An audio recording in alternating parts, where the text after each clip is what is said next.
우리 한번 같이 하겠습니다. 죽지 않으면 부활 생명도 없다. 죽지 않으면 부활 생명도 없다. 오늘 이 주제는 제게도 그렇고 여러분들에게도 그렇고 조금 무거운 주제입니다. 왜냐하면 우리에게 늘 행복한 소리, 살아라, 행복해라 이렇게 말을 해야 되는데 오늘 이 주제는 죽어라 이렇게 이야기하는데 이게 나에게도 무겁습니다. 그리고 여러분들도 무겁게 이 주제가 들려질 수가 있습니다. 그러면 도대체 죽는다는 게 뭔가? 모든 사람은 한결같이 자기 존재에 대해서 증명하고 싶어 합니다. 그게 모든 인간이 다 그렇습니다. 그런데 자기 존재를 증명하는데 다 세상적 방법으로 자기 존재를 증명하고 싶어 합니다.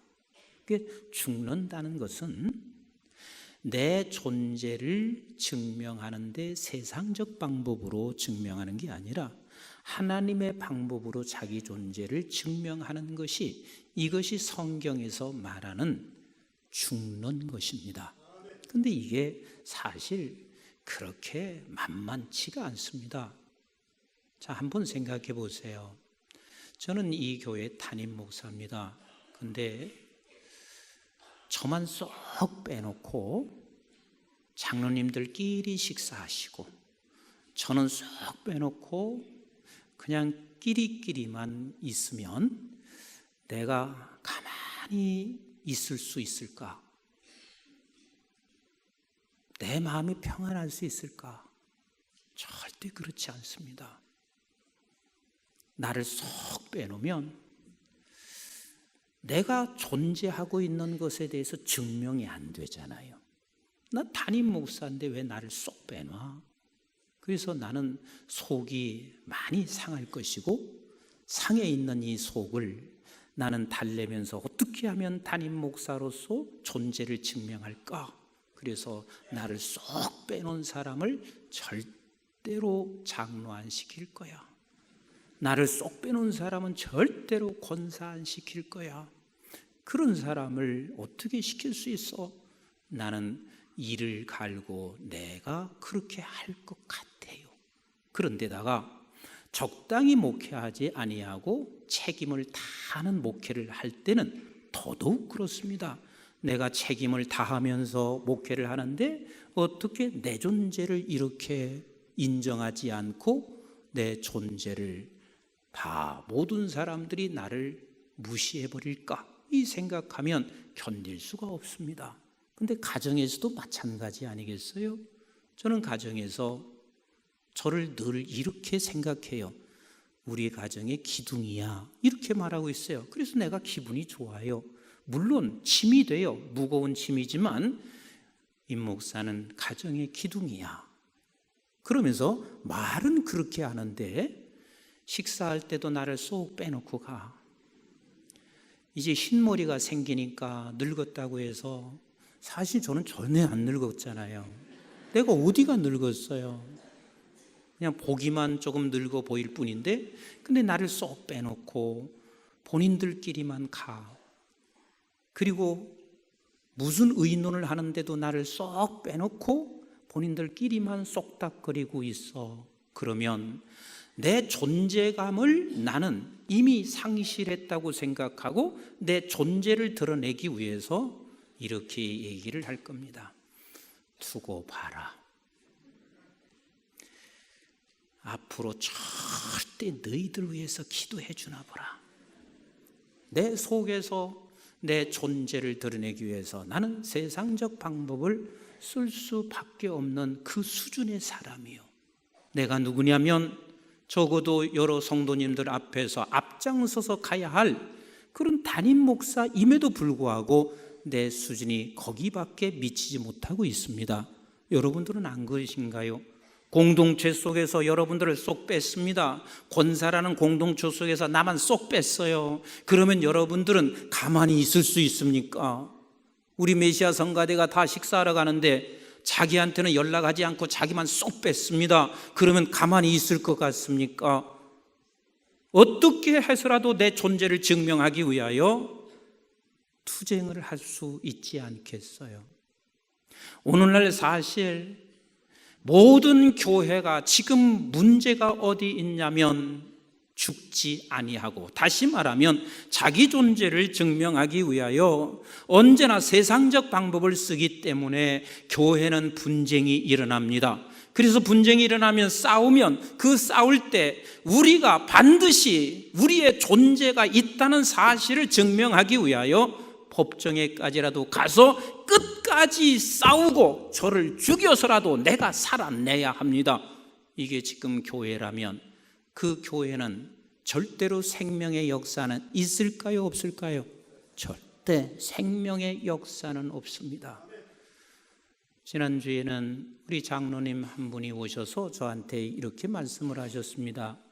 목사님, 제가 어느 길을 가다가 어느 분의 집에 들어갔습니다. 그런데 국수 장사를 하시고 계신데 그분이 1,500원짜리 국수를 파시면서 나는 이 국수를 파면서 내가 행복합니다. 비록 작은 돈이지만 이걸 팔아서 11조 낼 때 그렇게 행복합니다. 그 소리를 듣는 그 순간 장로님이 이렇게 생각했대요. 야, 1,000원짜리 1,500원짜리 국수를 팔아서 내는 그 헌금이 얼마나 귀한가, 얼마나 귀한가, 그 생각을 하셨대요. 그런데 지난주에 동시에 한 목사님이 저하고 같이 차를 타고 가는데 이렇게 말씀하시는 거예요. 목사님, 어느 교회 알지요? 네, 알지요. 교회에서 분쟁이 일어난 지가 지금 꽤 오래됐습니다. 근데 지금 재판을 3심까지 갔는데 이 재판을 하기 위해서 몇 억이 들어갔습니다. 근데 이게 전부 다 헌금입니다. 너무 가슴이 아픕니다. 저에게 그 말씀을 해주셨습니다. 사실 교회 안에서 대다수의 분쟁은 뭐냐면 딴 게 아니에요. 죽지 아니하면 내 존재를 끝까지 증명해야 돼. 세상의 법정에 가서 아무리 귀한 헌금이 써준다 할지라도 나만, 내 존재만 증명이 되면 그게 이기는 것이고 그게 정의라고 생각하고 대다수 교회는 그렇게 분쟁이 일어나고 있습니다. 그런데 이것은 누구나 지금 어떤 누구도 자기 존재를 증명하고 싶어 하는 그 마음이 없는 사람이 하나도 없습니다. 한 사람도 없습니다. 그러나 여러분들이, 하나님께서는 우리에게 말씀하시기를 네가 죽어야 결국은 생명의 역사가 일어난다라고 말씀하시고 있는데, 그러면 죽는다는 것은 먼저 죽은 자가 죽을 수 있어요, 없어요? 없어요. 죽으려면 죽은 자는 죽을 수가 없습니다. 이미 죽어 있는 자가 무슨 죽을 수가 있겠어요? 그러나 우리가 네가 죽으라 하는 이 말씀은 네가 반드시 살아나야 죽을 수가 있는 사람입니다. 철학자 데카르라는 사람은 여러분들이 너무 잘 아는 사람이요, 그의 유명한 말이 있습니다. 나는 생각한다, 고로 나는 존재한다. 그런데 성경적으로 우리가 이렇게 한번 말해보자고요. 나는 죽는다, 고로 내가 살았다.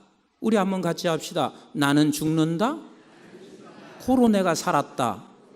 그래서 산 사람만이 죽을 수가 있어요. 그래서 우리 주님께서는 이 세상에 오셔서 어떻게 하시고 있냐면 나는 죽으러 오셨다는 거예요. 왜 죽으러 오셨냐면 내가 죽지 아니하면 절대로 이 목사 못 살아.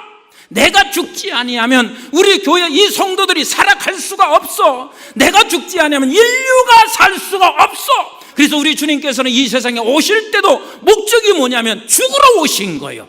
죽어야 살기 때문에 죽기 위하여 작정하고 주님은 이 세상에 오셨습니다.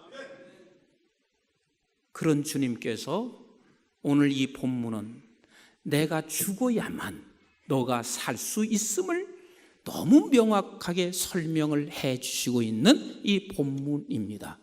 지난주에 제가 말씀을 드렸듯이 예수 그리스도께서 베드로와 야고보와 요한을 데리고 산에 올라가셨습니다. 그런데 이 산에 올라가서 그 세 제자들에게 보여준 것은 모세의 부활의 영광과 엘리야의 부활의 영광과 예수 그리스도의 부활의 영광의 모습을 보여주었습니다. 그러면 행복해요? 행복하지 않아요? 대답을 안 하시네. 행복해요? 행복하지 않아요? 얼마나 행복해요? 얼마나 기뻐요? 그걸 잘 이렇게 느낌이 안 오는 것 같아서 제가 이렇게 얘기할게요.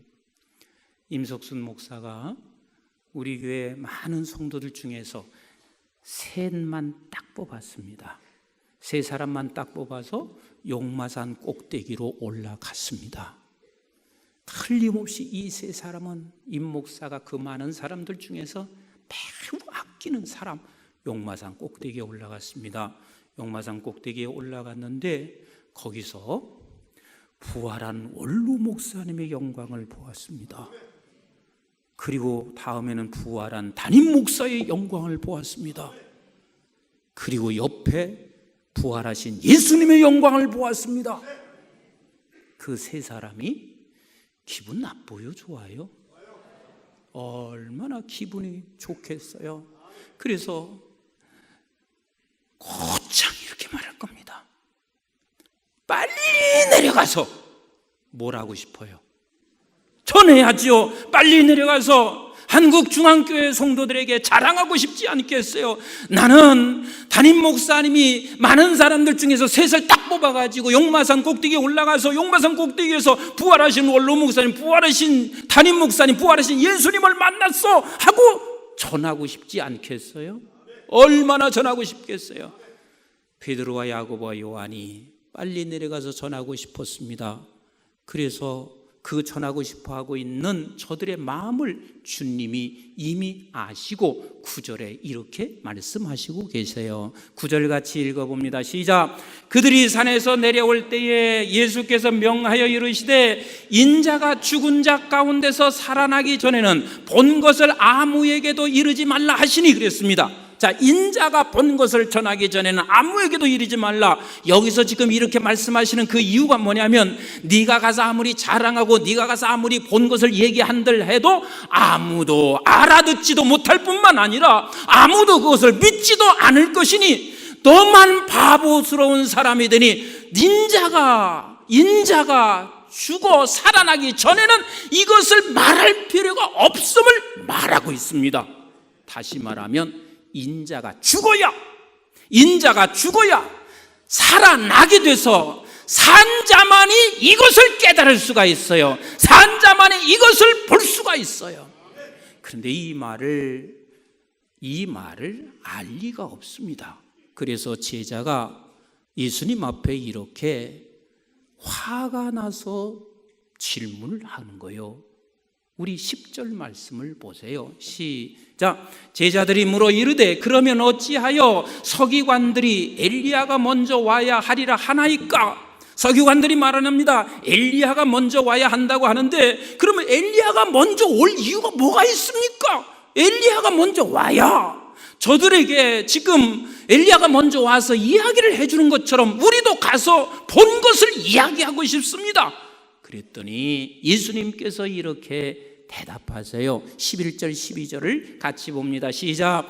예수께서 대답하여 이르시되 엘리야가 과연 먼저 와서 모든 일을 회복하리라. 그래 온다. 그런데 12절 보냈어요. 시작. 내가 너에게 말하노니 엘리야가 이미 왔으되 사람들이 알지 못하고 임의로 대우하였도다. 인자도 이와 같이 그들에게 고난을 받으리라 하시니 그래 엘리야가 왔지만 저들은 임의로 대우해서 자기 생각대로 자기 편한 대로 자기 마음대로 저들을 대우했고 자기 생각이 옳은 대로만 저들을 대우했어. 그랬더니 그때야 조금 이 사람들이 깨달았습니다. 자 13절 보세요. 시작. 그제서야 제자들이 예수께서 말씀하신 것이 세례 요한인 줄을 깨달았더라 그랬습니다. 세례 요한이 이 시간 왔지만 그러나 아무도 세례 요한이 무엇을 하러 왔는지 그들이 알아차리지 못했습니다. 그래서 우리 주님께서는 하시는 말씀이 내가 죽어야 죽은 자는 몰라, 죽은 자는 세례 요한이 오나 내가 또 어떻게 되든지 아무도 예수가 누군지 알 수가 없어. 결국은 저들이 살아나야 아는데 살아난 길은 내가 죽어야 살아난다. 내가 죽어야 살아난다.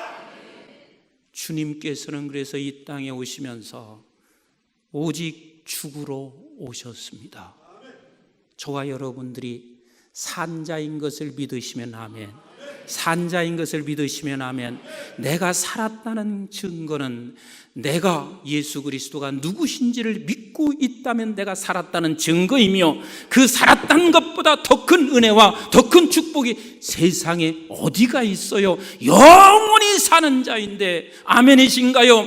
그래서 우리 주님께서 죽으심으로 말미암아 우리를 살려내셨습니다. 같이 합시다. 나는 영원히 산 자, 나는 영원히 산 자예요. 그런데 그 산자인 우리에게 이렇게 말씀하시고 계십니다. 야, 이제 내가 죽어서 또 다른 생명을 계속해서 열매를 맺기를 원하시는 우리 주님이세요. 자, 우리 한번 고린도전서 15장 12절부터 같이 한번 읽어보도록 하겠습니다. 시작. 그리스도께서 죽은 자 가운데서 다시 살아나셨다 전파되었거늘 너희 중에 어떤 사람은 어찌하여 죽은 자 가운데서 부활이 없다 하느냐? 만일 죽은 자의 부활이 없으면 그리스도도 다시 살아나지 못하셨으리라.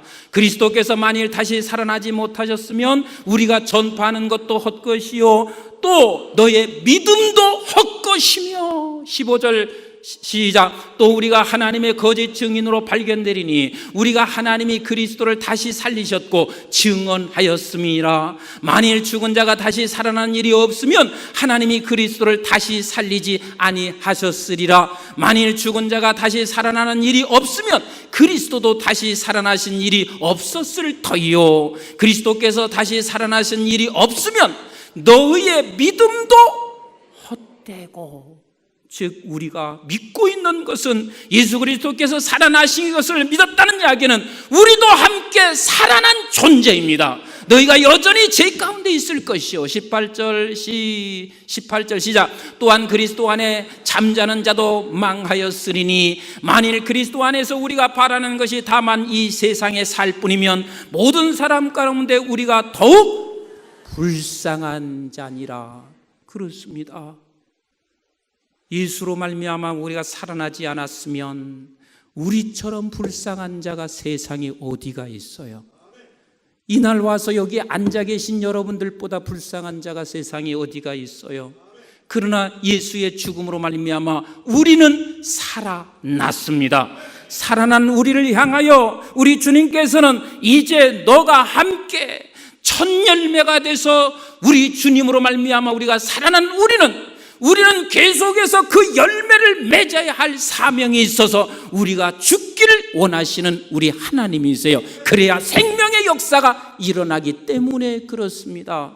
우리 한번 15장 20절 같이 읽어봐요. 고린도전서 14 시작. 그러나 이제 그리스도께서 죽은 자 가운데서 다시 살아나는 잠자는 자들의 뭐가 되셨어요?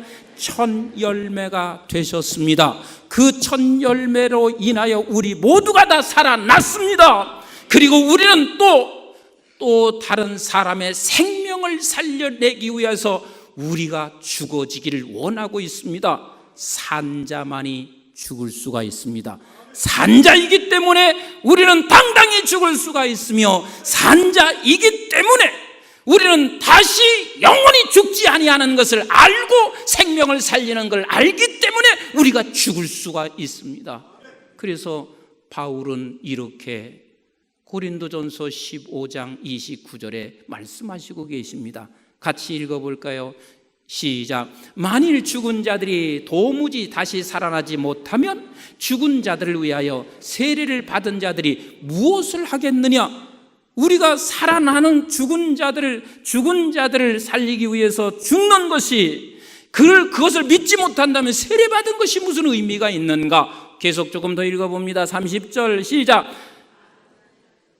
또 어찌하여 우리가 언제나 위험을 무릅쓰리요? 내가 죽어서 생명이 되지 아니한다면 언제나 어찌가 우리가 그 위협을 무릅쓸 수 있겠는가? 그래서 31절 시작. 형제들아, 내가 그리스도 예수 우리 주 안에서 가진 바 너희에 대한 나의 자랑을 두고 단언하노니. 사도 바울의 자랑이 뭐예요? 사도 바울의 자랑이 같이 읽습니다. 시작. 나는 날마다 죽노라. 이게 바울의 자랑이었습니다. 이게 바울이 자기 스스로를 증명하는 자기 존재에 대한 증명입니다. 세상 사람들은 내가 세상에서 이겨내서 반드시 자기 증명을 하려고 하지만 우리는 하나님께서 우리가 하나님의 아들과 딸됨을 증명하는 자리로 가는 것이 우리가 하는 삶인 거예요. 그래서 주님은 끝없이 말씀하십니다. 나는 십자가 지러 왔다. 그리고 요한복음 12장 24절에는 우리 주님이 이렇게 말씀하시고 계십니다. 시작. 내가 진실로 진실로 너희에게 이르노니 한 알의 밀이 땅에 떨어져 죽지 아니하면 한 알 그대로 있고 죽으면 많은 열매를 맺느니라. 그렇습니다. 내가 죽어야 열매를 맺습니다. 근데 안 죽어진다니까요. 제가 집사람하고 결혼하기 전에 이런 말을 많이 했습니다. 저하고 5살 차이가 납니다. 그래서 제가 항상 하는 얘기가 당신 나 초등학교 6학년 때 그때 유치원 졸업하고 이제 입학했어. 난 까불지 말라 그 말이에요. 여러분 유치원 졸업하고 입학할 때 6학년생을 보면은요 하늘같이 보여지는 거예요. 지금도 가끔 가다가 제가 그 얘기를 합니다. 당신 많이 컸어. 하지만 그거 잊지 말아야 돼. 내가 6학년 때 당신 유치원 졸업하고 초등학교 입학했어. 이런 소리 할 때마다 제가 약간 비참해집니다. 이렇게 해서만 남편의 존재를 증명해야 되나? 이게 우리가 다 그렇게 증명하고 싶어 합니다. 세상의 힘과 세상의 방법으로만 자기 존재를 인식하고 자기 존재를 증명하고자 합니다. 그런데 하나님께서는요, 우리에게 세상의 방법으로 자기 존재 증명하려고 하지 말고 우리는 하나님께서 우리를 하나님의 아들과 딸이라는 것을 증명할 수 있도록 하는 것이 우리가 죽는 길이고 우리의 방법인 것을 하나님께서 우리에게 가르쳐 주시고 있는 거거든요. 다윗 시편 69편은요 다윗이 가장 비참한 상황이었습니다. 사무엘상 12장 19절 이하를 배경으로 해서 시편 69편을 쓰고 있습니다. 그 사무엘상 12장은 뭐냐면 사람들이 다윗을 너무 질투해. 다윗이 힘이 있는 것 때문에 질투하고 하나님께로부터 백성들로부터 사랑받는 것 때문에 질투하고 그래서 다윗을 사울조차도 질투하여 그를 나라에서 내쫓고 있습니다.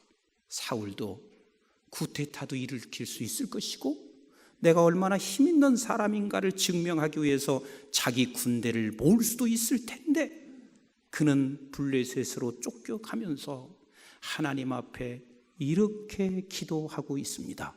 시편 69편을 같이 한번 읽어보도록 하겠습니다. 시편 69편 시작. 하나님이여 나를 구원하소서. 물들이 내 영혼에까지 흘러 들어왔나이다. 얼마나 지금 다윗이 힘들었으면 지금 물들이 내 영혼에까지 들어왔나이다. 그러니까 내 영혼을 지금 마구 흔들어 놓고 있습니다. 내 자존심을 다 상하게 만들고 있습니다. 내가 지금 내 자신이 내가 누구인지를 증명하고 싶은, 세상적 방법으로 증명하고 싶은 그 마음이 내 안에서 얼마나 일어나고 있는지 모릅니다. 내 영혼까지 지금 흔들어 놓고 있어요. 2절 말씀 같이 봅니다. 시작. 나는 설 곳이 없는 깊은 수렁이에 빠지며 깊은 물에 들어가니 큰 물이 내게 넘치나이다. 지금 헤아릴 수 없는 그 어마어마한 것들이 나를 짓누르고 있습니다. 3절 같이 봅니다. 시작. 내가 부르짖음으로 피곤하여 나의 목이 마르며 나의 하나님을 바라서 나의 눈이 쇠하였나이다. 그럼에도 불구하고 끝까지 그는 아버지 하나님 앞에 나가서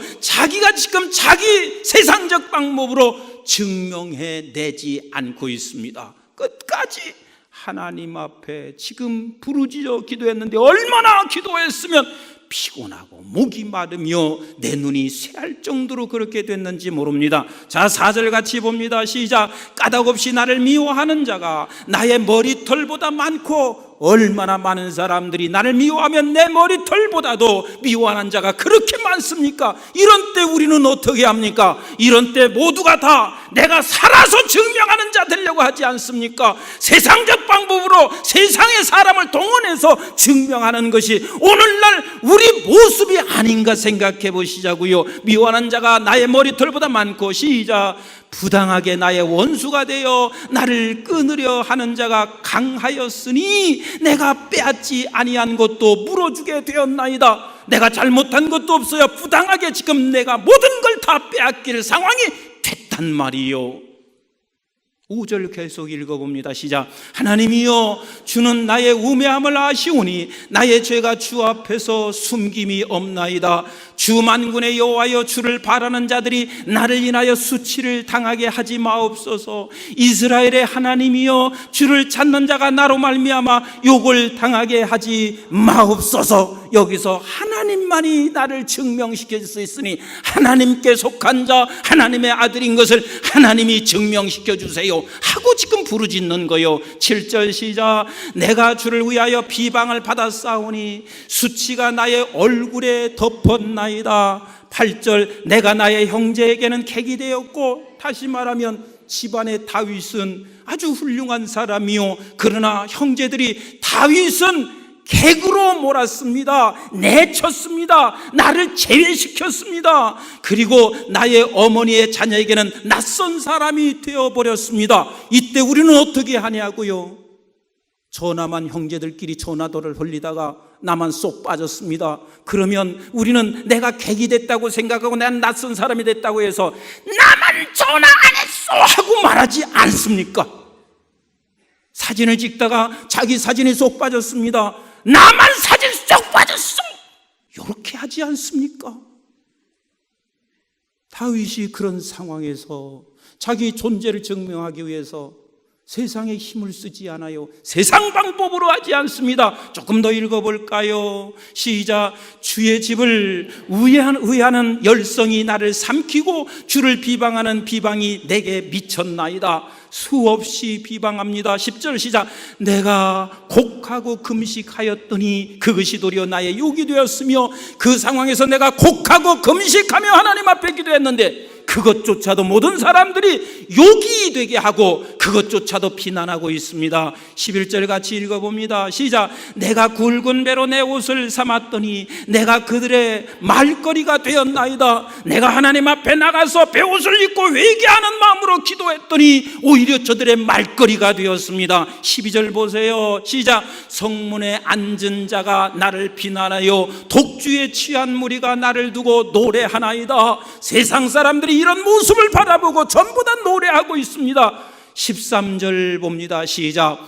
여호와여 나를 반기시는 때에 내가 주께 기도하오니 하나님이여 많은 인자와 구원의 진리로 내게 응답하소서.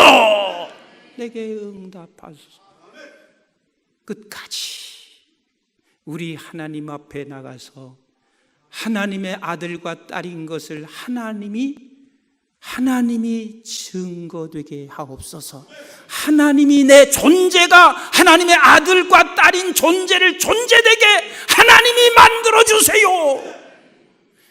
이게 사라지면 교회는 세상과 다를 바가 없어서 분쟁만 있게 되어 있고, 이게 사라지면 내 가정도 생명의 역사는 일어날 수 없고 분쟁만 있게 되어져 있습니다. 사랑하는 성도 여러분, 우리 주님께서 말씀하신 것은 진리입니다. 내가 죽어야 부활 생명이 있습니다. 내가 죽어야 생명의 역사가 일어납니다. 우리 못해요. 못하지만 끝까지 우리는 이것을 놓치지 마셔야 돼요. 이 진리를 붙잡고 있어야 돼요. 마찬가지로 저에게도 여러분들과 똑같이 우리 가정에서 나를 객으로 삼으면 난 못 참아요. 그런데 단 한 가지 다른 모습이 있다면, 하나님, 못 참는 나 불쌍히 여겨주세요.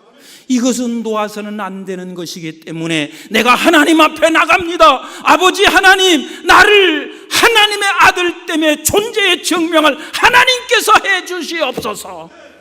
이건 모든 성도들이 마지막까지 붙잡고 가야 할 일이고, 우리 한국중앙교회가 이것을 붙잡고 가셔야 생명의 역사가 일어나며, 우리 한국교회가 이것을 놓치고 있으면 한국교회는 생명의 역사를 이루어 갈 수가 없습니다. 내가 죽어야, 내가 죽는 것은 고로 내가 산 것입니다. 사랑하는 성도 여러분, 이걸 할 수 있다 없다라고 여러분들이 포기하지 마시고 끝까지 이 진리 붙잡고 싸우십시다. 몸부림치십시다.